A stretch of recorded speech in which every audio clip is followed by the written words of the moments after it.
Hey guys, how you going? My name is Dom and welcome to a pug tutorial. So by pug, I don't mean the dog, I actually mean the HTML preprocessor. Now this means that it's basically a language that will convert itself into native HTML code. And you want to use pug because it is arguably a lot cleaner to read and also code in, and it features some extra powerful functionality such as loops, JavaScript objects, JavaScript logic, Mixins, templates, and so on. So, to actually use pug, you can do so by installing the pug command line interface, and this is done using npm the node package manager. So, inside your terminal, you want to type out npm and then install. This is assuming that you actually have Node installed on your machine.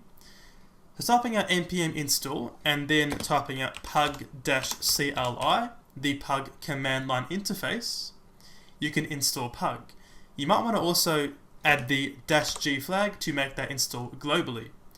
Now once that's done, you will have pug accessible via the command line by typing out pug. Alright, so in today's video I want to go over my directory structure and how I'm going to code things in the future. So here I've got a folder called intro, and I'm going to make a new directory inside here. I'm going to call this one HTML. This will contain all the native HTML output that was generated by pug. Alright, I press enter right here. Now I'm also going to create a new pug source file inside the root directory. Alright, so I'm going to say okay, new file, and call this one index.pug. Okay, this will be translated to index.html inside the HTML directory. Okay, now the most basic or one of the most common pug commands you might see, like the most common syntax, is the doc type and then HTML, and that right there in pug will generate the doc type first little statement on the top of your HTML page. Alright, so to actually compile this pug code into HTML, we can start by using the pug command line interface. So down here, I'm inside the root intro directory. Okay, I'm going to type out pug, alright, and then also add the -w flag. That means it's the watch flag. It's going to watch for any file changes I make. Once I press save, it's going to compile automatically without me doing anything. Alright, so we're going to watch that file, or watch all the files. We're going to watch everything in the current directory. So // everything in this root directory. Alright, I'm also going to say where the output will be. It's going to be inside this HTML folder.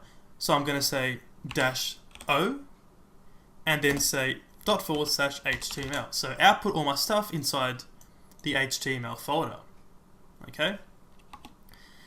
I'm also going to say dash and then capital P, and that will make the HTML code pretty printed with indentation, line breaks, and all that sort of stuff. If I press enter right now, it says watching index.pug. So I'll make a change. It's going to compile. It's going to render the HTML called index.html, copying the same file name from the pug file name. Okay, so now inside this HTML folder, I see index.html. I press on that, and we get that doctype HTML, statement up there. Okay, and that is how you can use pug, how you can compile pug, how you can structure your pug directories. In future, I'm going to make use of this sort of structure and obviously show you guys how to actually use this thing. So in this one, I want to talk about how to generate your own HTML tags, and also how to insert different doctype declarations. But first, keep in mind that I'm using the pug watcher, so when I save a pug file, it's going to generate the corresponding output HTML file inside the HTML directory.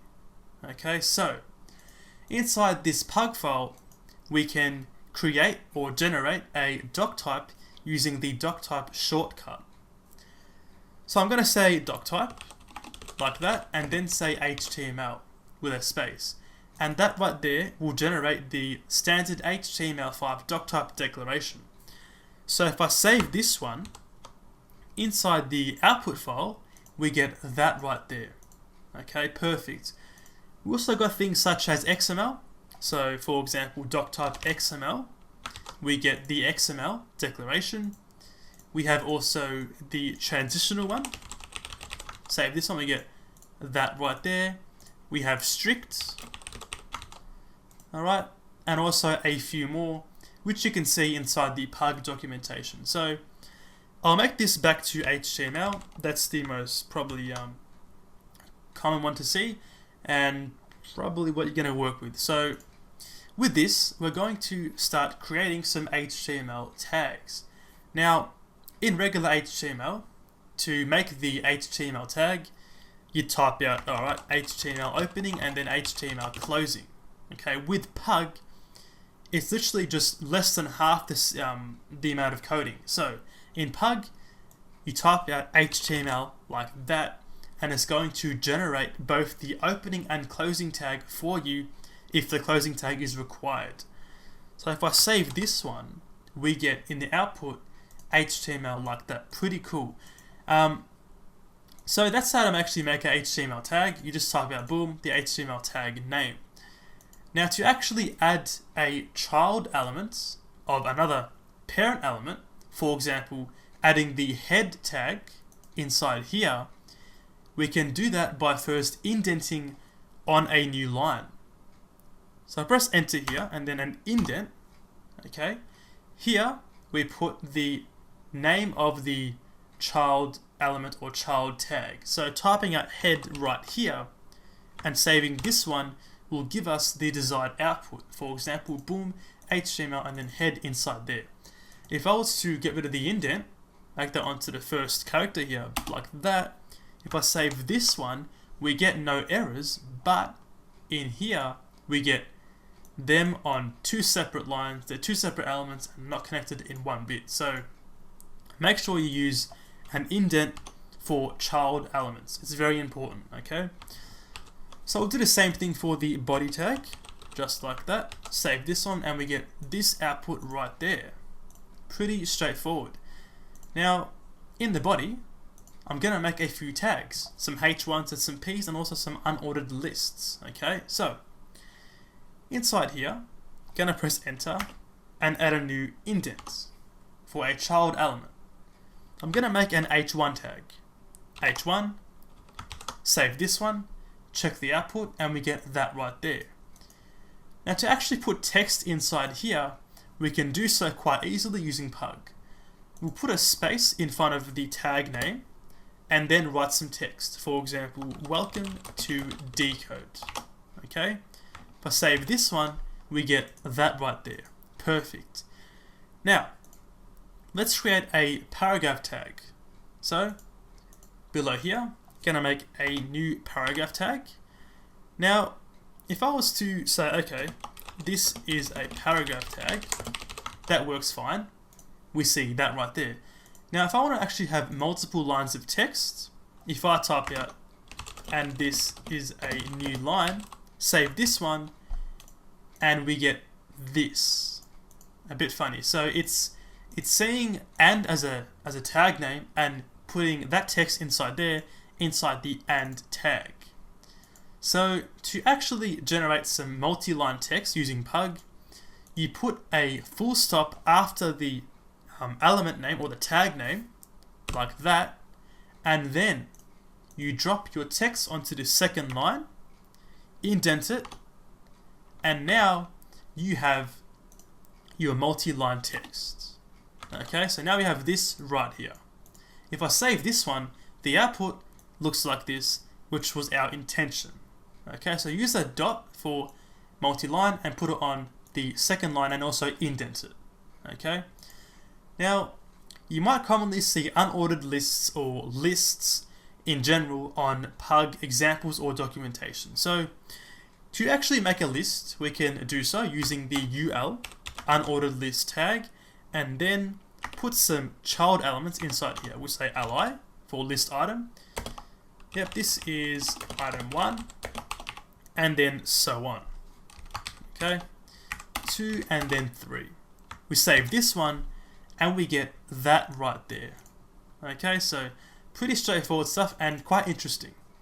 So it looks a bit like Sass, I guess. There's no braces, no, angle brackets. It's all quite clean and simple.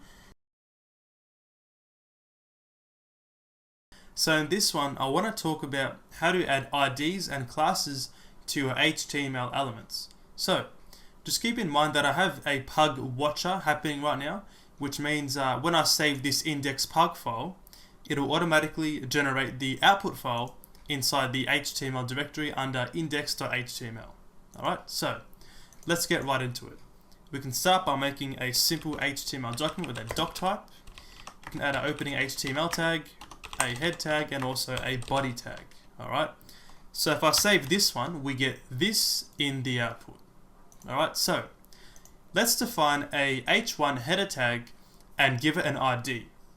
Now we can do this using CSS selector syntax. Alright, this means I can actually go inside here and I can say, okay, first declare the element name, for example h1, then a hashtag followed by the ID. Okay, so I'm going to say h1 hashtag and then something like page title. Alright, and then something like page title goes here. Alright, as the content. So if I was to save this one, in the output we see that pug generates the h1 with an ID of page title automatically for us. So that's quite convenient right there. And we can do the same thing with classes. Once again using the CSS selector syntax. So down here, I'm going to make a few paragraphs and give it the same class name. So we'll say, okay, p, declare the element name, followed by a full stop or a dot to define or declare this is going to be a class. So p dot and then the class name. For example, something like big para, and then some text, so a dot, and we'll say here is some text for my big paragraph. Okay, so now if I was to copy this one and do some more, so here is some more text. Okay, so now we have two paragraph tags with a class name. So if I save this one in the output, we get that right there. Okay, once again, quite convenient. Now we can also do something where we don't actually declare what the element type is. Okay, so if I was to go down here under this paragraph tag here, and I was to say something like display box. Okay, so display box as a class with no element here. All right. If I just save this one real quickly and check the output, we get a div with a class of display box. So why is that? Well, in Pug, what it does is it would actually default any classes or any IDs that you don't specify an element with as a div. So it knows that a div is a common element to use. So if you type out the class name with no actual element here, it'll make a div conveniently for you to try and guess what you actually meant, if that makes sense. You can of course just type out div and it'll have the same effect. Alright, and the same thing works with IDs as well. So down here I can say, okay, my only div, for example. If I save this one, we get the div ID my only div. Alright, so that is how you can declare classes and IDs on your elements using Pug. So in this one, I want to talk about how to add attributes to HTML elements and also talk about some of the advanced features that you'll find in Pug in relation to attributes. So just keep in mind that I have the Pug command line tool running with the watch flag, which means that when I save this index Pug file, it's going to generate the index HTML file inside the HTML directory. Alright, so let's start. Inside here I've got a doc type, HTML tag, head, and then body. Okay, so let's demonstrate attributes using an input element. So we'll say, okay, body, and then add an input field right there. If I save this one and check the output, we start with that right there. So let's make this input field a password field and give it a name. So back inside here, let's put braces next to the input field, input tag, and then write out some attributes. So I'll say, okay, input, and give it a type of password. So the syntax is the same as HTML once you get inside the bracket. So that's saying input type password. If I save this one and check the output, we get that right there as expected. Okay. Now we can add multiple attributes to a HTML element by putting a space after that. So we can say, okay, type is password, and the name is imppwd. So if I save this one and check the output, we get both attributes there perfect. Alright. Now, in terms of the advanced features of Pug with attributes, one of them is the use of JavaScript inside the attribute value. So for example, let's make a new attribute, and we'll call this one data-js or JavaScript, just as an example, equal to. Now here we're going to use an ECMA script 2015 string literal. So let's put 2 backticks down here, and inside here we can embed an expression. So put a $sign followed by 2 curly braces. Now inside here we can put some JavaScript logic or an expression. So let's say something like this. We'll say if 5 is greater than 2, then we want to make the data.js attribute value something like OK. Otherwise, let's make the value not OK. Right? So now if I save this one and check the output, we get data.js is equal to OK. And that's because 5 is greater than 2. Let's make this if 1 is greater than 2. Saving this one, we get it is not OK. Alright, so you can add JavaScript expressions or logic inside your attribute values. Alright, so pretty cool there. Now, you can also add classes to an element all at once. So let's go down here and make a new element. We'll make a new div tag. Okay, now up here though, let's define a new JavaScript. Let's first actually indent my code properly. Put that down there. Alright, so let's create a new JavaScript array. We can add a dash here, and that means that this line is going to be a JavaScript line. Right, so dash, and then we'll say const myClasses is equal to a typical array of strings. Alright, so let's put an array here. Inside here we'll put a few elements. We can say, okay, class 1, class 2, and then class 3.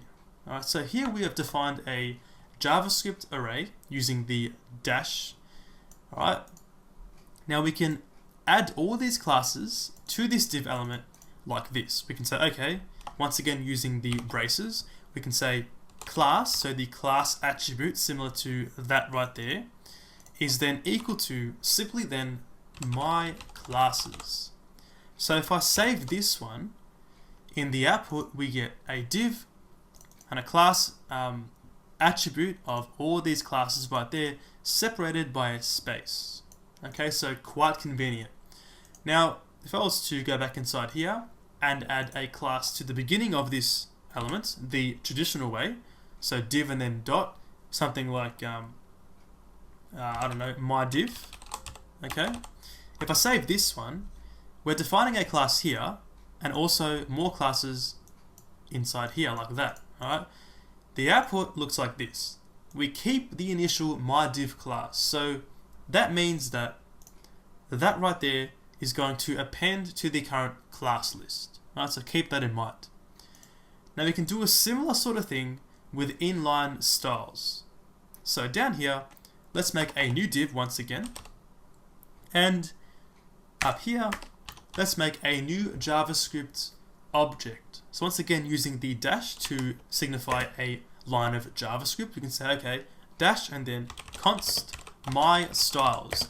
Inside here, in this object, we can then define the CSS styles using JavaScript object syntax. So we can say, okay, let's make the text color as red, put a comma. Let's say the background color is going to be blue. All right. Now, down here, we can do virtually the same thing. We can say, okay, div and then style is equal to my styles. All right. Saving this one gives us that right there. So we have this style attribute and then all the CSS styles formatted nice and neatly for us. Okay, so once again, very convenient. Now, we can also do, again, a similar thing using the attributes. So we can actually define attributes as a JavaScript object and then put that on the actual element itself. So let's make, once again, a new element. This time, let's make it an image element. So img, okay. Now up here, let's define a new constant, okay. Const my attributes. Once again, equal to a JavaScript object. So we'll say, okay, my attributes, let's put the attributes as a JavaScript object. So we'll say, okay, src source is going to be my photo.png. The alt text will be, this is my photo. Okay. Now to actually add this to the element, we can put an ampersand, okay, attributes, then brackets, and pass in my attributes right here. So a similar thing to the above examples, but this time we're actually using the and attributes syntax instead of a, a bracket. All right.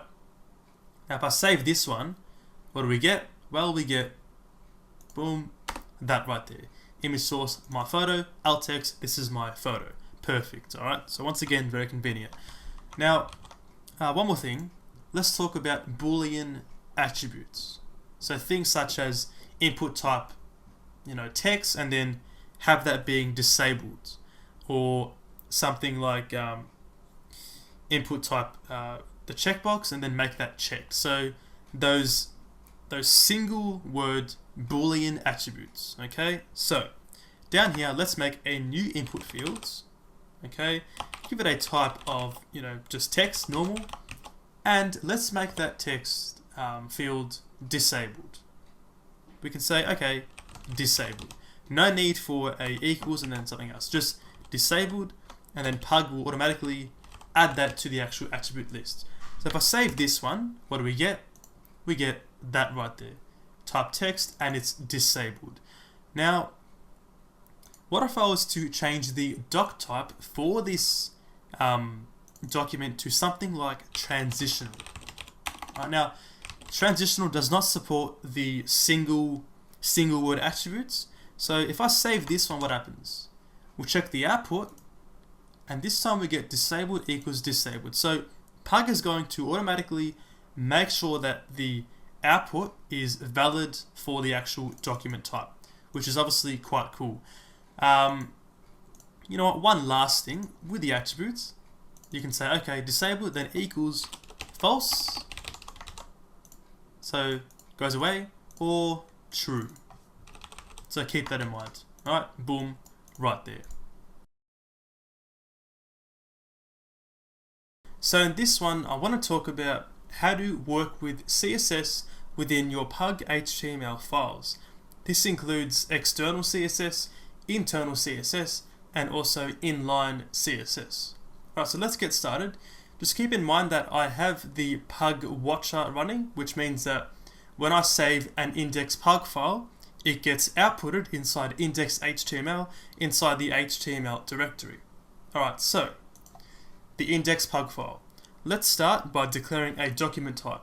So we'll say, all right, doc type HTML. Saving this gives us that in the output. All right. let's begin with some HTML tags. HTML, head, and also body.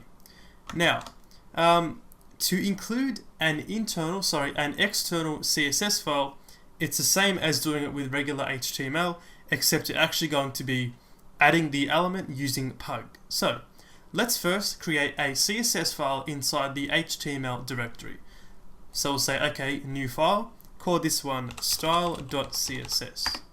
Let's give the body a background color of black.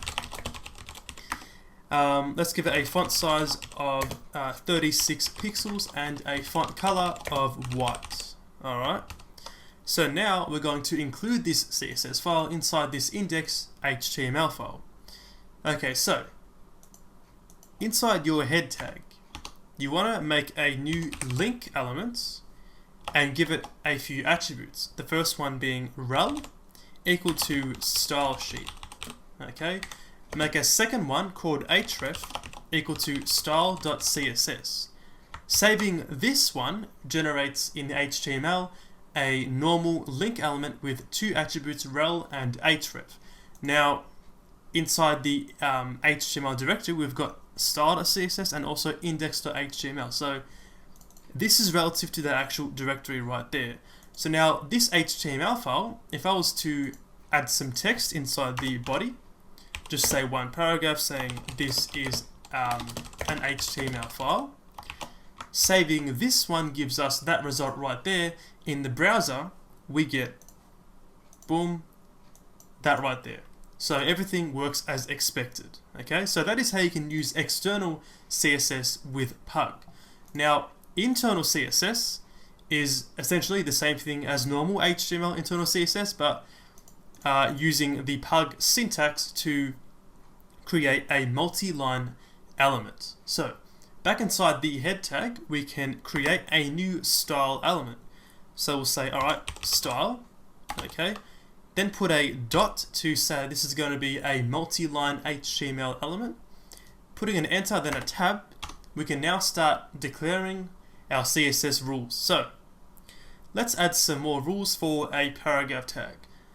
So we'll say, okay, P, and make the text color as being red, and give it a text decoration underline. Alright, so now saving this one gives us this result in HTML, style, and then that P style block right there.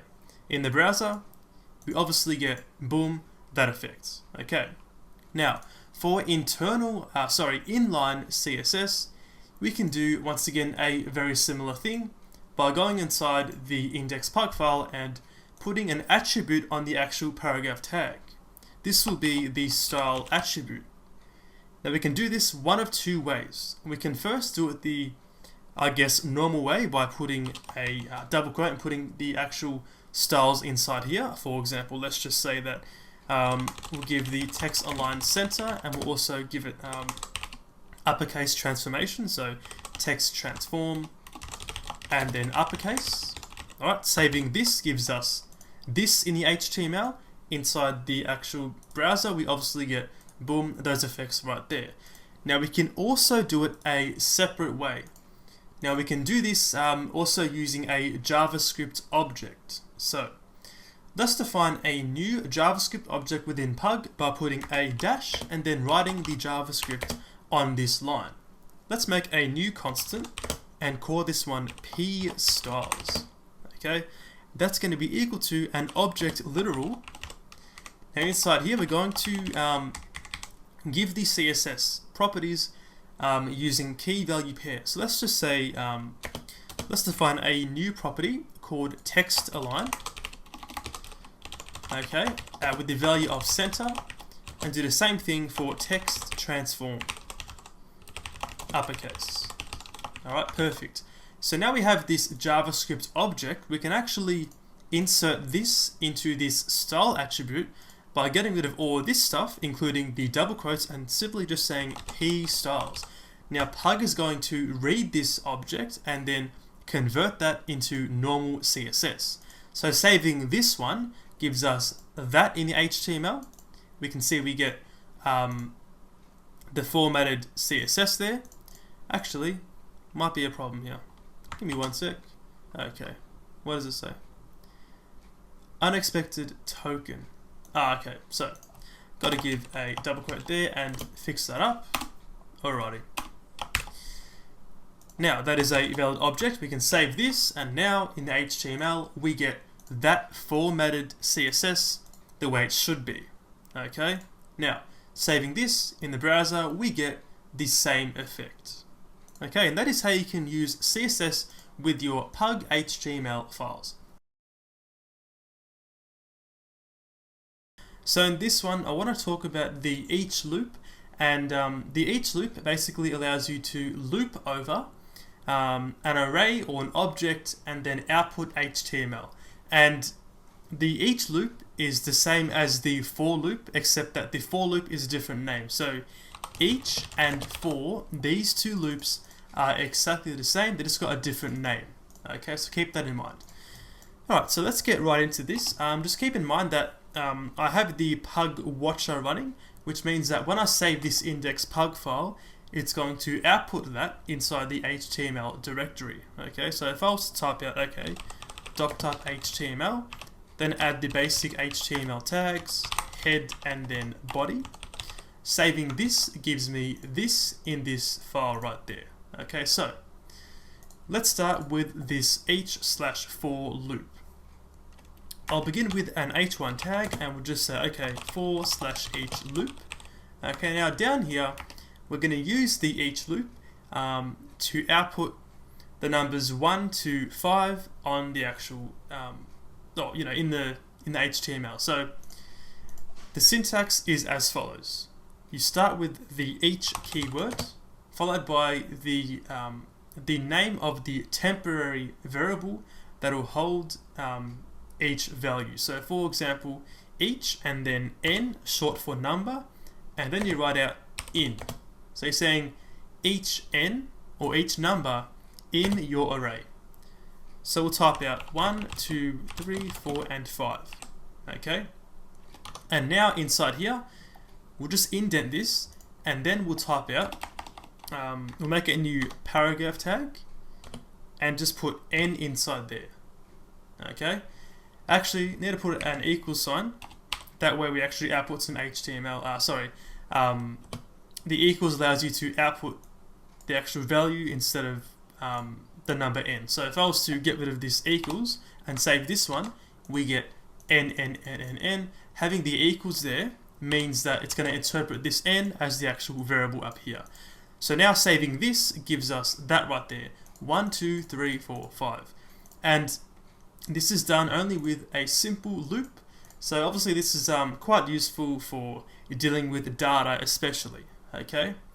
Now let's just also look at getting the value as well as the index in your array. So we have here the actual values. Okay. If I was to change this to the number 50, for example, saving this gives us 50 and then 2, 3, 4. So these are the actual values. Now to get the actual index of whatever the item is at that current point in time, you put a comma here, and then your variable for the index. I'll just call mine I. So now the current index is stored inside the I variable. Okay. Now this means that we can actually do this. We can say, okay, n, and then put a plus, and then we can just say something like dash, and then plus I.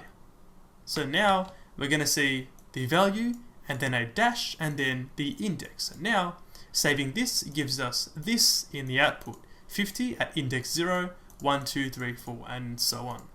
Alright, so that's how to access the value and index. Now just keep in mind that this is basically just JavaScript here.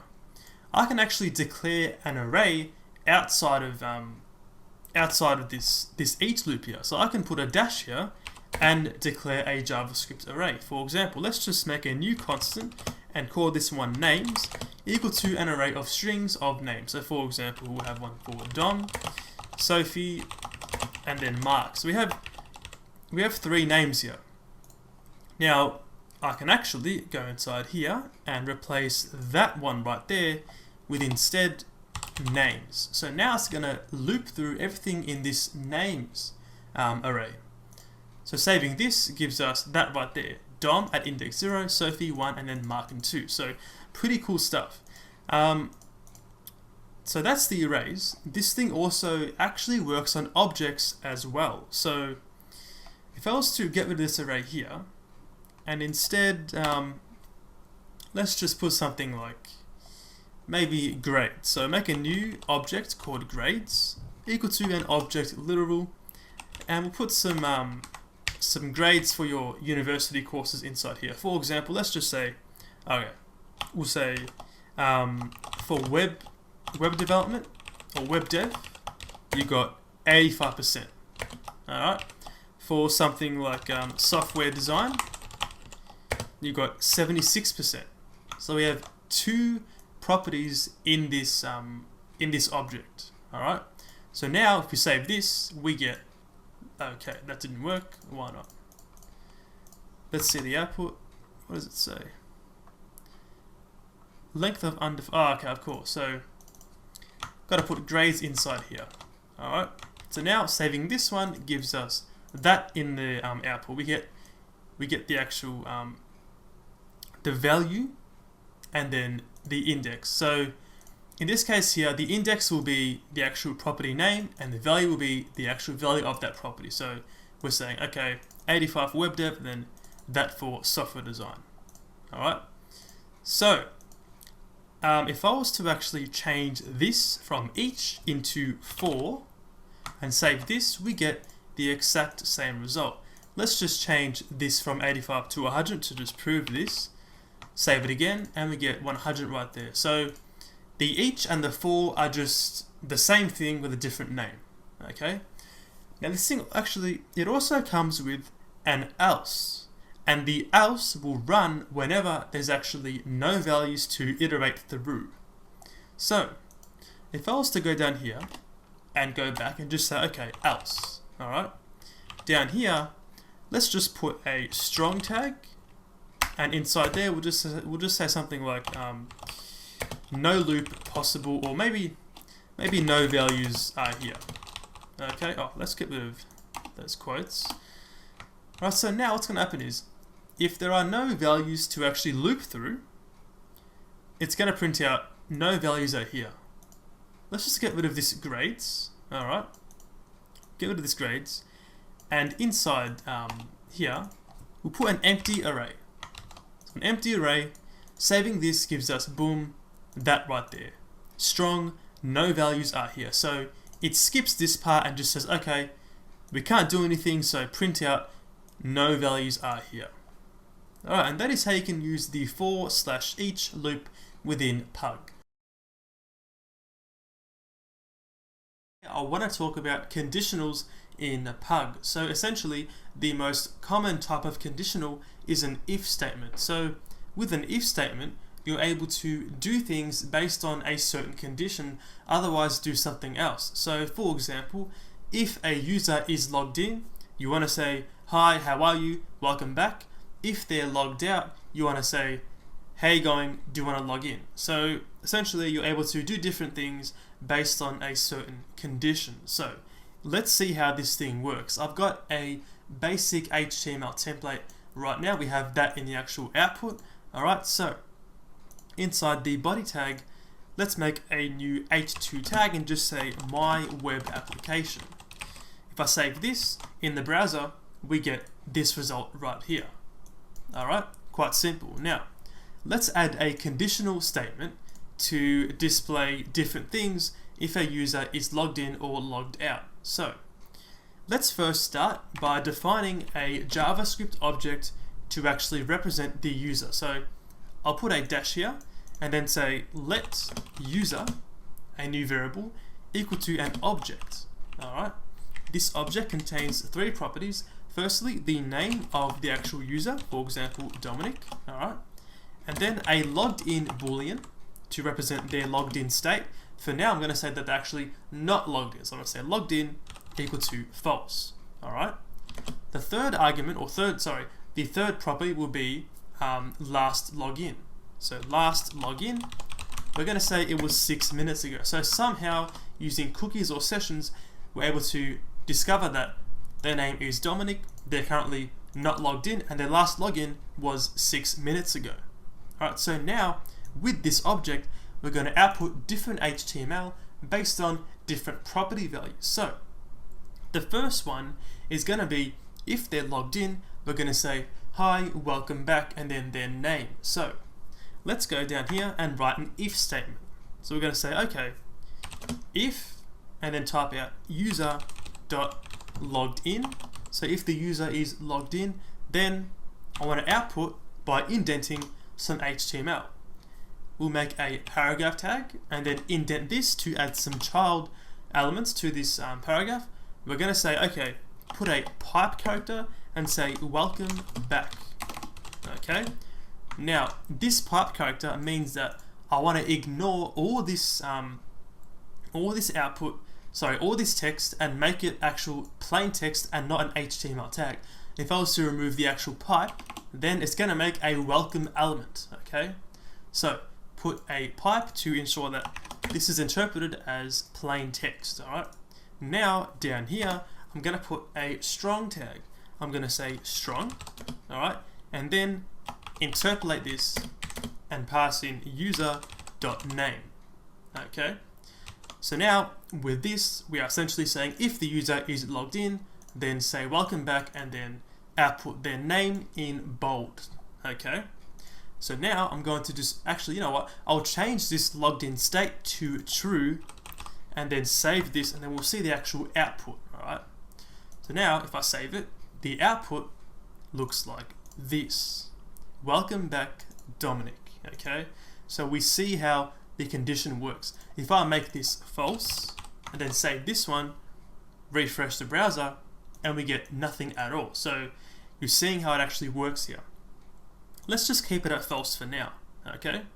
Now I'm going to add an else. Alright.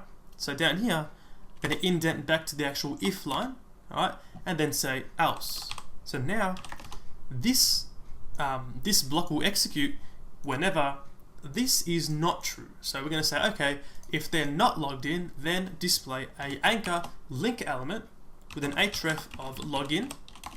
Okay. And say login. So now it's saying, okay, you're not logged in, so display a link which links you to the login page and says login. So now saving this, we get this in the browser. Refresh, login. Okay. Again, making this equal to true. Save this, we get that. So it's switching based on this condition right there. There's actually a third one called an else if. So you're able to put an else if between the if and the else. So we're going to use this last login property here to add an else if and say, okay, if the user logged in less than 10 minutes ago, then we're just going to say login again. So let's put an else if inside here. Okay, we're going to say, okay, else if, and then put down if the user dot last login is less than 10 minutes ago. Alright, we're going to say, okay, a new paragraph tag inside here, or up here, we're just going to say, okay, your last login was, and then put down user.lastLogin and say minutes ago. And then we're going to tell them, do you want to log in again? So we're going to say, okay, add a new paragraph tag inside here, make a new link tag and say href login on last time, log in again. So now if their last login was less than 10 minutes ago, we're going to say, okay, your last login was that value there minutes ago. Alright, we're going to say, okay, log in again. So now, right now we're saying they're not logged in, that won't actually run. Okay, then we're going to say, okay, if that's not true, then we're going to run this. Else if last login less than 10 minutes ago, we're going to display that right there. So now if we save this one in the browser, we get this right here. your last login was 6 minutes ago, log in again. So it's checking the first one, that's not true, then do this. If that's not true, then do this. So if I make this 11, okay, 11 is more than 10, so now this won't even run, and we should get this final else block. If I save this, what do we get? Refresh, we get login. Alright? And that is how you can use conditionals in Pug.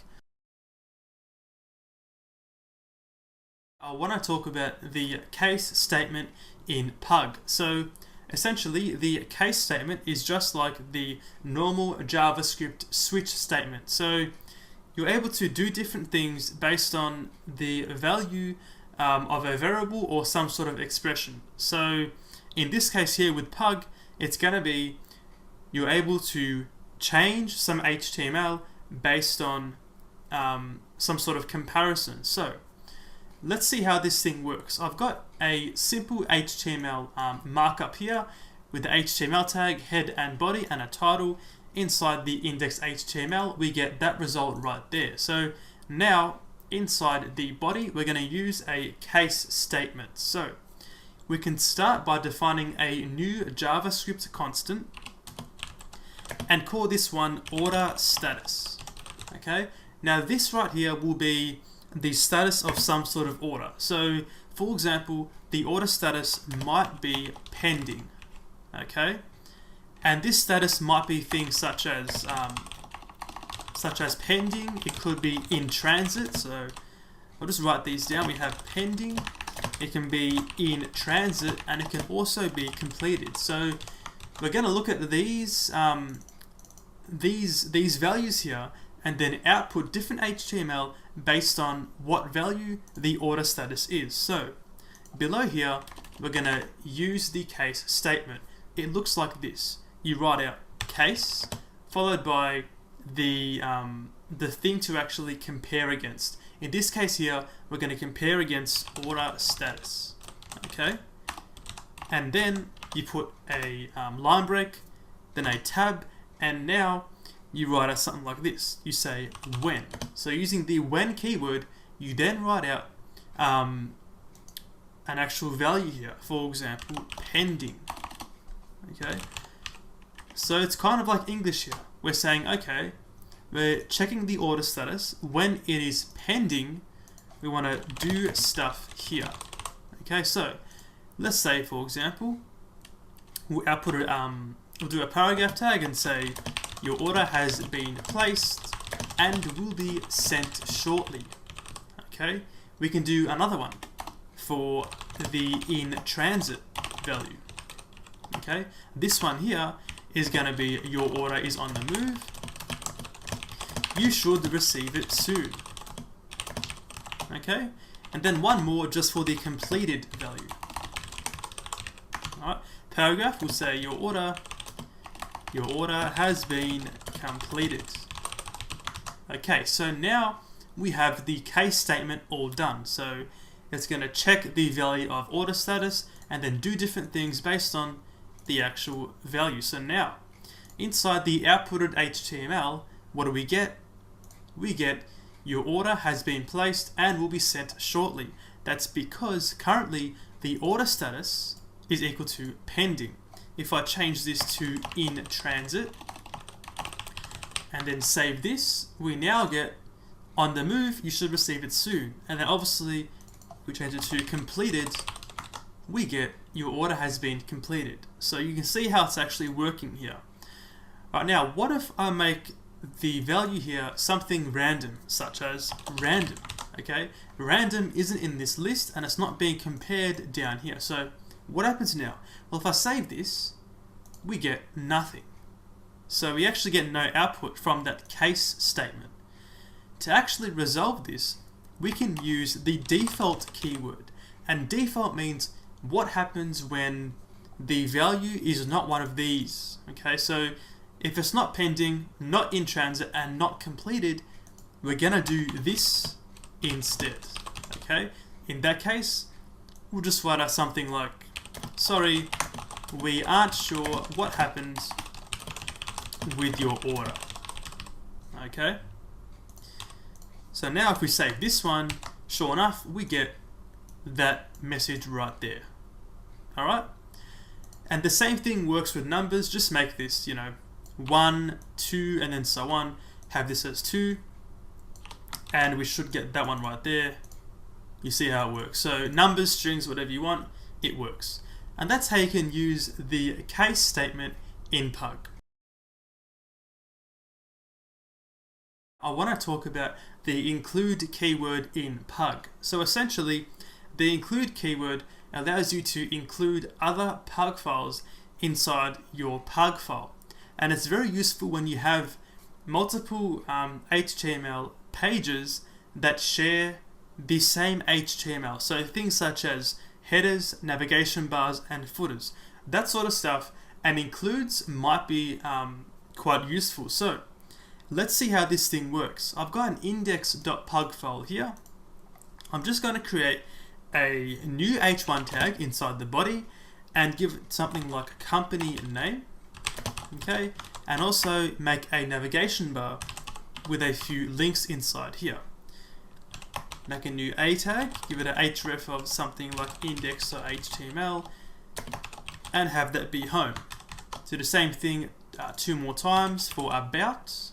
That'll be about us, and this one can be contact us, but I have the actual hash for the href here. Alright, so now if I was to save this Pug file, the output looks like this. We get that right there.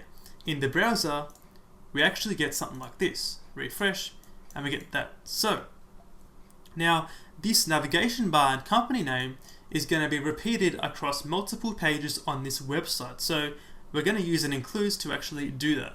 But first, I want to show you what it looks like if I was to create a new about Pug file and just copy and paste all of this stuff into here.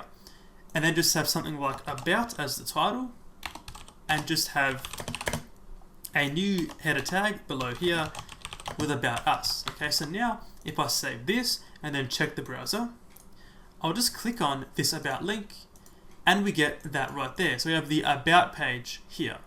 Back to home and we get that. So we're going to actually move this section right here, the h1 and the navigation bar, into a separate includes file, which will then be repeated across both the index page and also the about page. Alright, so we can do this by first just making a new directory inside this this project root here.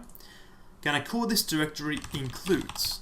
Okay, I'm gonna install all my includes files inside here to keep things neat. So now inside this directory, gonna make a new pug source file and call this one nav.pug. Okay, now I'm going to open this up. Inside here, I'm going to put that h1 and the navigation. So I'll copy all this, alright, and then put it inside nav.pug.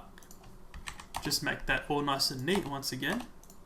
Okay, so now we have navigation inside here. Let's just put that back one more time. Okay, so now navigation is inside here.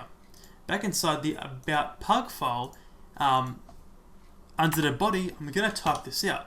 I'm going to say include, okay, using that include keyword, followed by the path to actually include.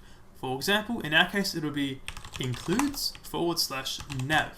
So includes is the actual directory name, and nav is the name of the pug file. You can do this with or without the .pug extension. It's up to you. Okay, so now I'm going to save that and do the same thing for the index page. Okay, get rid of that and paste in include right there. So now these pages are going to get the pug that's inside this nav file and just insert it right into place right there. So now if I was to save this and just check the actual console here, we get no errors, looks alright.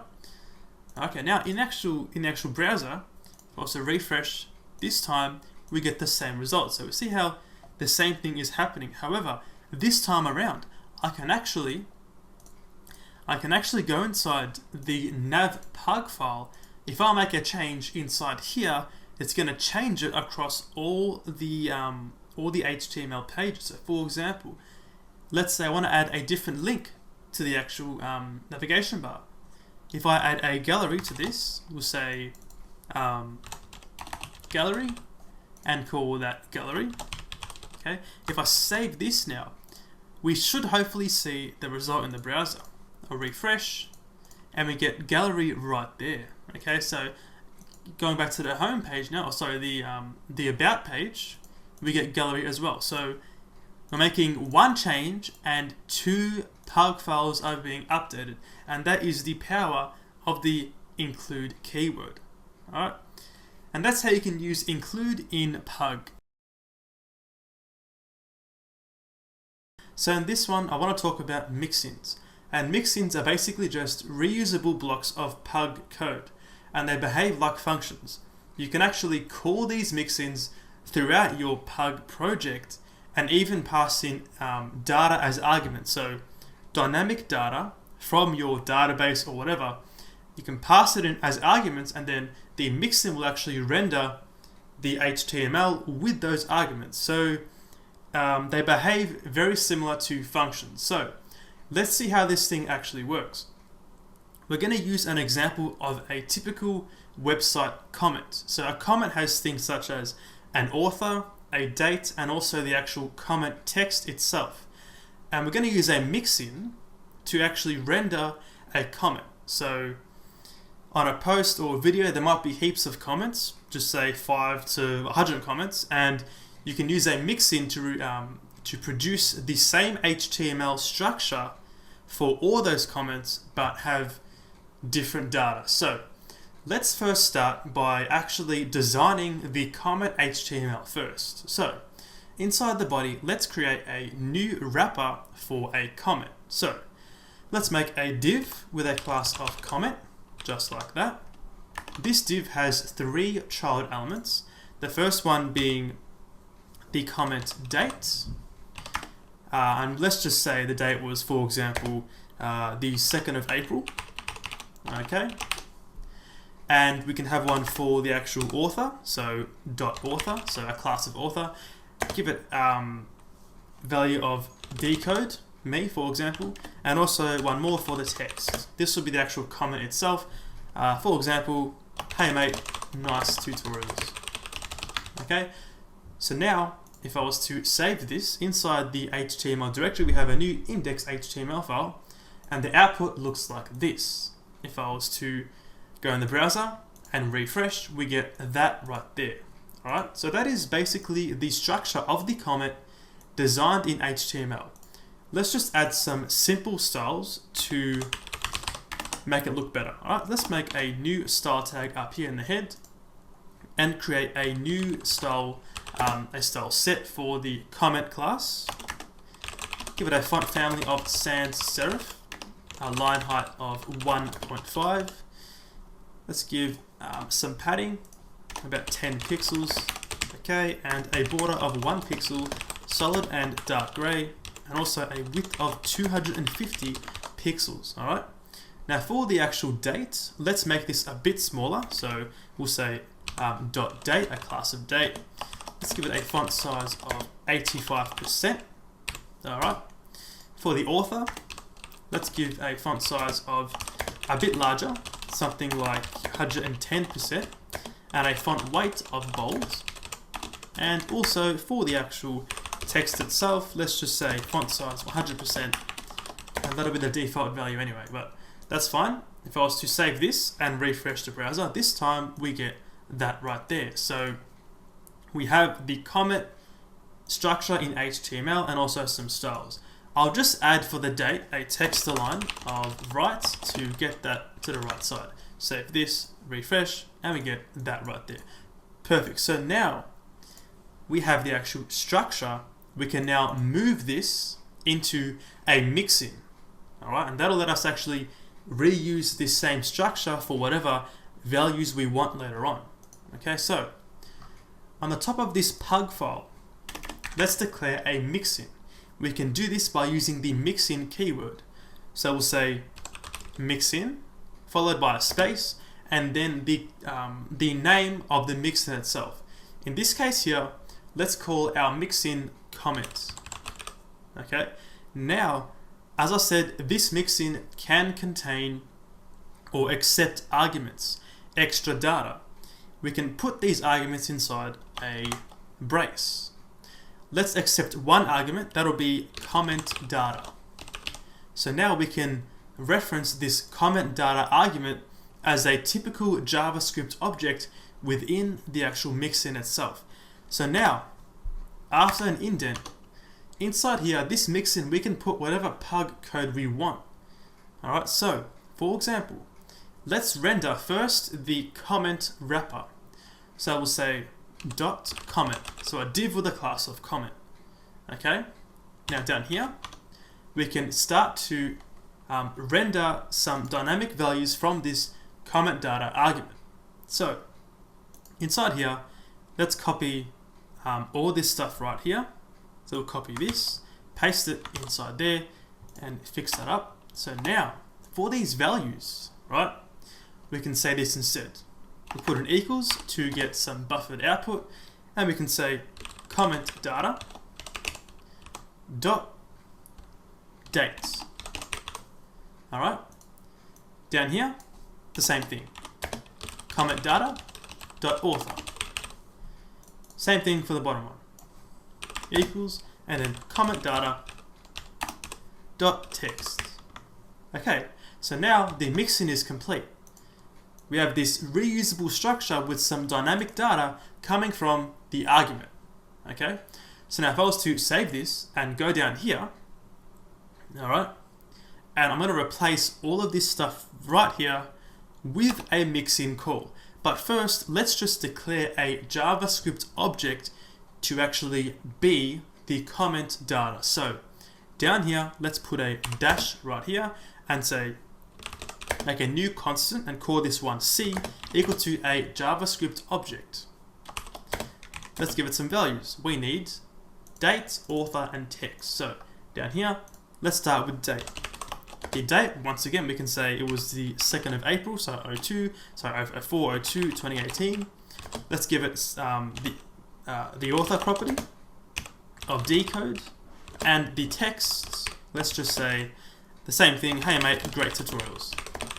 Okay, boom. So now, if I was to go down here, we can now call this mixin, and you call a mixin by putting the plus, all right, followed by the mixin name. In our case, it'll be comment. So plus and then comment, that right there. Now we can pass in the data. In this case here, it'll be C. C is going to be the JavaScript object to pass into this comment. It's going to be rendered up here. So now, if I was to save this and refresh the browser, this time around, we get the same thing with a replaced comment data. Okay, so we can see how it's actually working. If I was to go down here and make a new comment object, we'll copy that right there, paste it inside there. Let's change the date to 2020, and we'll make it something like this, 2nd of July. The author will be, I don't know, Bruce, all right? And the text can be, that was funny. Save this, and then actually let's just call the actual mixin again. So plus comment, pass in C. Ooh, let's just make this C1. All right, C1, that was a constant. So now if I was to save this, refresh the browser, boom, we get 2 comments while only writing the HTML once. So that's the advantage of using mixins.